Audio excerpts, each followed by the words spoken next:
Assalamualaikum warahmatullahi wabarakatuh. Om Swastiastu, Shalom, Namo Buddhaya, Salam Kebajikan, Salam Harmoni.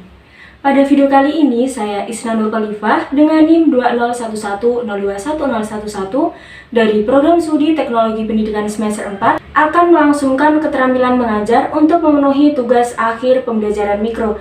Baik, langsung saja simak videonya. Assalamualaikum warahmatullahi wabarakatuh. Selamat pagi anak-anak. Bagaimana kabar kalian hari ini? Baik, Bu. Sebelum kita memulai pembelajaran pada hari ini, alangkah baiknya kita berdoa terlebih dahulu. Berdoa akan Ibu pimpin, berdoa mulai. Berdoa selesai. Selanjutnya, sekarang Ibu ingin mengabsensi kalian semua. Apakah ada yang tidak hadir pada hari ini? Hadir semua, Bu. Wah, bagus. Pertahankan ya anak-anak, semuanya hadir pada hari ini. Nah, di sini Ibu akan mengulang pembelajaran pada minggu lalu. Apakah masih ada yang ingat apa itu nutrisi? Ayo, silakan siapa yang bisa menjawab. Saya, Bu. Nutrisi atau gizi adalah substansi organik yang dibutuhkan organisme untuk fungsi normal dari sistem tubuh, pertumbuhan, pemeliharaan kesehatan. Nah, sebelum kita memulai pembelajaran pada hari ini, Ibu ingin bertanya kepada kalian semua, apakah ada yang tahu pada hari ini kita akan membahas materi tentang apa? Saya, Bu. Iya, silakan Ira. Hari ini kita akan membahas mengenai sistem pencernaan. Wah, tepat sekali ya apa yang dikatakan oleh Ira tersebut. Jadi, kita pada hari ini akan membahas materi tentang sistem pencernaan. Sistem pencernaan merupakan proses memecah makanan menjadi molekul kecil sehingga dapat diserap oleh tubuh melalui pembuluh darah. Kemudian, molekul makanan dari darah masuk ke dalam sel melintasi membran sel. Pencernaan makanan dibagi menjadi dua macam, yakni pencernaan mekanis dan pencernaan kimiawi. Pencernaan mekanis terjadi ketika makanan dikunyah dan dicampur, sedangkan pencernaan kimiawi terjadi reaksi kimia yang menguraikan molekul besar makanan menjadi molekul yang lebih kecil. Sistem pencernaan manusia terdiri atas organ utama, yaitu saluran pencernaan dan organ aksesori atau tambahan. Sistem pencernaan manusia dimulai dari mulut dan berakhir di anus. Berikut adalah ilustrasi sistem pencernaan di dalam tubuh manusia. Yang pertama ada mulut. Mulut berfungsi sebagai tempat masuknya makanan dan dimulainya proses pencernaan. Ini karena di dalam mulut terjadi pencernaan secara mekanik oleh gigi dan kimiawi oleh enzim amilase. Yang kedua ada faring dan esofagus. Tenggorokan atau faring merupakan saluran pencernaan yang menghubungkan rongga mulut ke kerongkongan atau esofagus. Makanan yang ditelan dari mulut masuk melalui faring dan diteruskan ke kerongkongan. Pada dinding kerongkongan terjadi gerakan peristaltik, yaitu gerakan meremas-remas yang mendorong makanan menuju ke lambung. Yang ketiga ada lambung. Di lambung terjadi pencernaan kimiawi, di mana makanan dicerna oleh enzim dalam getah lambung yang dihasilkan oleh sel kelenjar dinding lambung. Getah lambung terdiri dari pepsin, yaitu enzim yang berfungsi memecah protein menjadi peptid. Yang kedua ada asam klorida, yaitu asam yang berfungsi untuk membunuh kuman dan bakteri pada makanan dan mengaktifkan pepsinorgen menjadi pepsin. Yang keempat ada pankreas, hati, dan empedu. Hati adalah organ pelengkap dalam sistem pencernaan karena akan membentuk cairan empedu yang diperlukan dalam proses pencernaan lemak. Empedu tersebut lalu akan ditampung di kantung empedu sebelum digunakan di usus halus. Jadi, kantung empedu fungsinya menyalurkan empedu ke usus halus. Kalau hati yang akan menghasilkan empedu. Nah, kalau pankreas berfungsi untuk memproduksi enzim pencernaan untuk mencerna karbohidrat, protein, dan lemak di usus halus. Yang kelima ada usus halus. Usus halus merupakan organ pencernaan yang terletak di antara lambung dan usus besar. Bentuknya berupa saluran dengan panjang sekitar 670 cm sampai 760 cm. Nah, usus halus ini bisa dibedakan menjadi 3 bagian, yaitu duodenum, jejunum, dan ileum. Yang keenam ada usus besar. Usus besar adalah organ pencernaan yang terhubung dengan usus halus. Sisa makanan yang tidak bisa dicerna dan diserap tubuh lalu akan diteruskan ke usus besar. Karena usus besar berfungsi untuk menunjukkan sisa makanan tadi membentuk fase dengan dibantu oleh bakteri Escherichia coli. Nah, setelah Ibu menjelaskan tentang sistem pencernaan tadi, di sini Ibu ingin bertanya kepada kalian semua, apakah ada yang tahu apa aja sih alat-alat dan kelenjar pencernaan yang ada pada rongga mulut itu? Saya, Bu. Oke, Emma, silahkan. Yaitu lidah, gigi, dan kelenjar ludah, Bu. Oke, betul ya apa yang dikatakan oleh Emma. Pertanyaan selanjutnya, apa aja sih manfaat dari makanan berserat dan apa yang terjadi jika kekurangan serat? Ayo, siapa yang bisa menjawab? Saya, Bu. Iya, Ika, silahkan. Makanan berserat dapat mencegah kegemukan dan meningkatkan kolesterol darah, menyerap racun di usus, memudahkan buang air besar, dan juga memberi rasa kenyang. Kekurangan serat dapat menimbulkan sembelit dan kanker usus. Wah, hebat sekali ya Ika, berarti Ika sudah belajar tadi malam. Nah, pertanyaan selanjutnya, apakah fungsi dari enzim petialin dan sebutkan contohnya? Ayo, siapa yang bisa menjawab? Untuk murid-murid Ibu yang aktif, nanti Ibu akan memberikan nilai tambahan ya. Saya, Bu. Iya, silahkan Nita. Enzim petialin berfungsi mengubah zat tepung atau amilum menjadi gula yaitu maltose dan glukosa. Contohnya, jika kalian membiarkan nasi di dalam mulut yang mula-mula terasa tawar, beberapa saat kemudian akan terasa manis. Wah, benar ya jawaban dari Nita. Terima kasih Nita atas jawabannya. Pertanyaan selanjutnya yaitu, jelaskan cara kerja sistem pencernaan pada manusia. Silahkan Tia dijawab ya pertanyaan dari Ibu. Baik Bu, jadi pertama kali makanan yang kita makan diproses di dalam mulut ada dua cara, yaitu secara mekanik menggunakan gigi dan juga secara kimiawi yaitu menggunakan enzim amilase. Kemudian melalui kerongkongan terjadi gerakan peristaltik, kemudian masuk ke dalam lambung.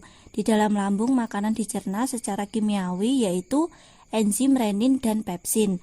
Kemudian ke usus halus juga dicerna secara kimiawi yaitu enzim maltase, laktase, suklase, tripsin, enteroksinase dan peptidase. Kemudian ke usus besar, di dalam usus besar terdapat bakteri E. coli ya, yang membantu pembusukan makanan terakhir. Sisa makanan yang tidak dibutuhkan oleh tubuh dikeluarkan melalui anus. Wah, sangat jelas ya paparan dari Tia tersebut. Pertanyaan selanjutnya, ada berapa sih enzim yang terdapat pada lambung dan jelaskan fungsinya? Baik anak-anak, Ibu akan memberi kalian waktu 5 menit untuk berpikir. Silakan yang bisa menjawab langsung angkat tangan ya.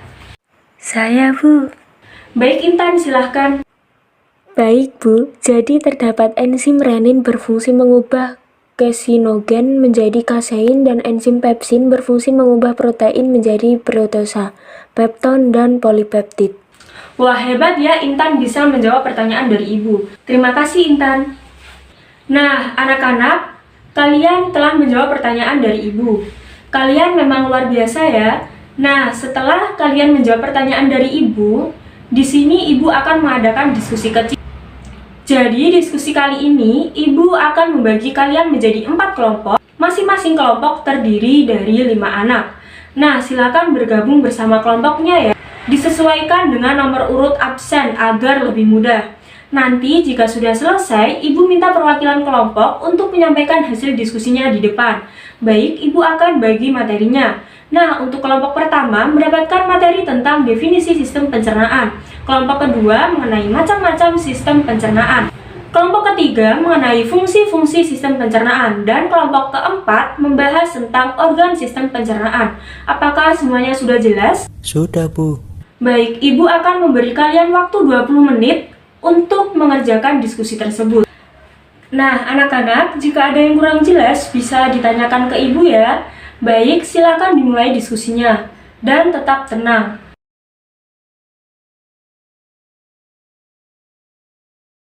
Baik, Ibu akan mengecek diskusi yang telah kalian lakukan. Untuk kelompok 1, sudah sampai mana diskusi? Baru sampai pengertian, Bu. Baik, silakan dilanjut ya. Untuk kelompok 2, bagaimana diskusinya? Kurang sedikit, Bu. Oke, silakan dilanjut ya. Untuk kelompok ketiga, bagaimana diskusinya? Sudah selesai, Bu. Oke, lanjutkan. Untuk kelompok keempat, Udah selesai, Bu. oke, silakan dilanjutkan ya. Baik anak-anak, silakan dilanjutkan semua diskusinya. Nah, baik anak-anak, waktu diskusi telah selesai. Silakan untuk perwakilan kelompok maju untuk mempresentasikan hasil diskusinya. Dimulai dari kelompok keempat, silakan perwakilan kelompok keempat maju ke depan. Baik, jadi yang pertama mulut.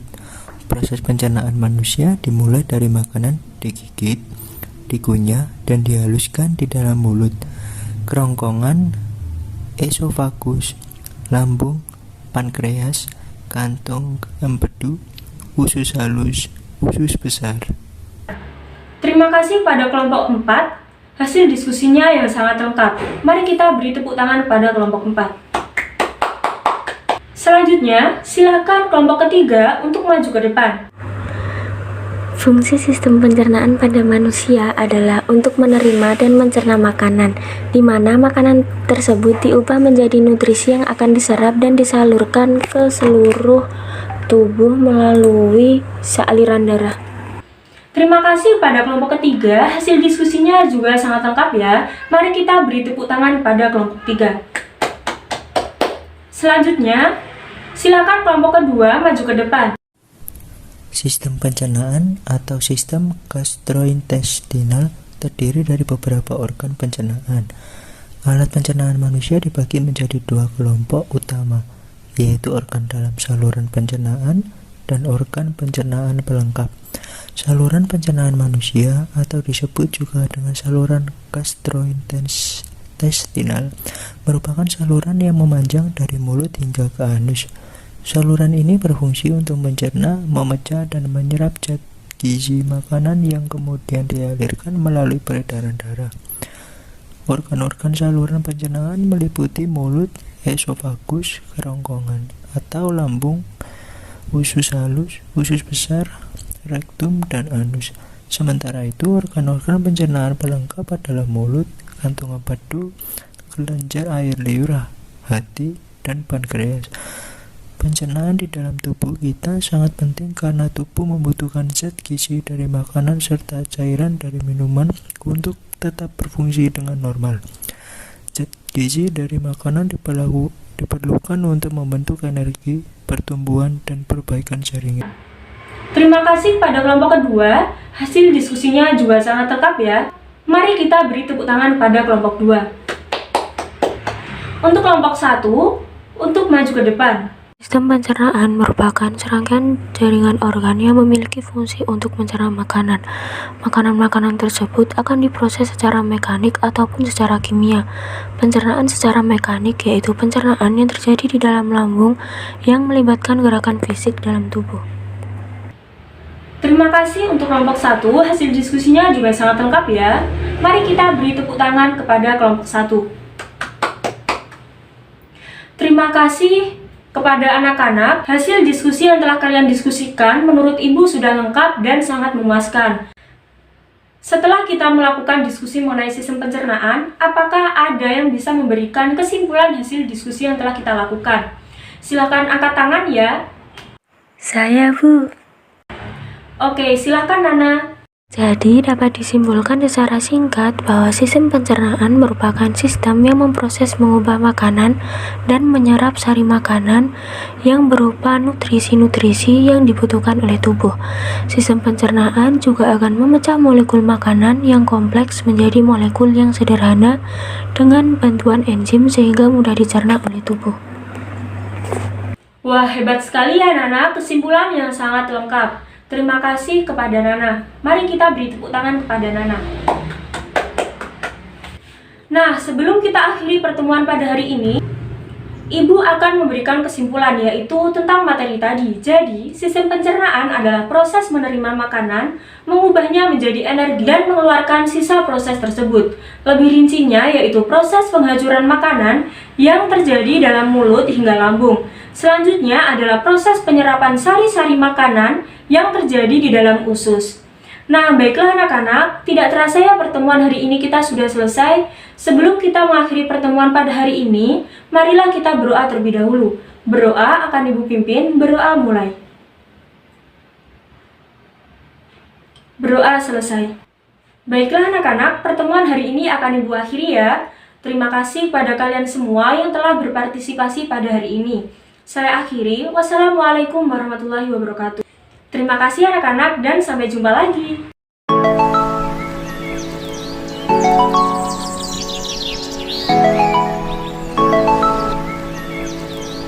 Thank you.